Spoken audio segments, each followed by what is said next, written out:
So, good morning sa inyo. Salamat sa mga prayer sa akin na. Ito, medyo magaling ako ngayon. Nakaupo na. May konting hingal na lang. Kaya maraming salamat sa mga prayer sa akin. Maraming salamat talaga. So, medyo okay na ako. Konting ubo, konting hingal.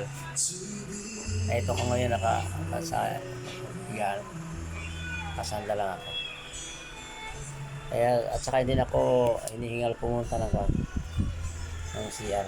Sinong mga nakaraan, pagking lakad lang, talagang hinihingal ako. Pero ngayon, okay na din ako. Dahil nailabas ko yung problema. Nakainom na rin ako ng gamot balik dalawang araw. Kaya hindi ako na. Pero mahina ko yung mga tuhod. Makalamdan ako mahina pa dahil siguro sa 2 araw talaga na sa hospital ako. Kaya nagpasalamat ako sa Panginoon na gumaling na ako ngayon. Pero hindi pa pwedeng mamasada. Hindi pa pwede. Mga sunod na mga araw na siguro ubusin ko muna yung gamot ko para masigurado ba na okay. Kaya sa mga kaibigan ko, sa mga karelas ko, sa mga followers, sa mga subscriber ko, maraming salamat sa panalangin sa akin. Thank you. Yeah, okay na ito.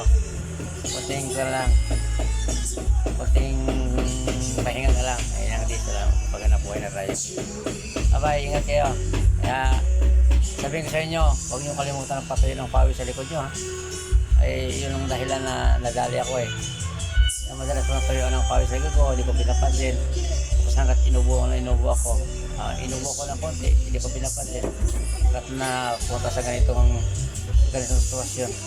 Na hospital ako dahil sa pneumonia at saka may hika pa. Kaya ingat kayo. Bye.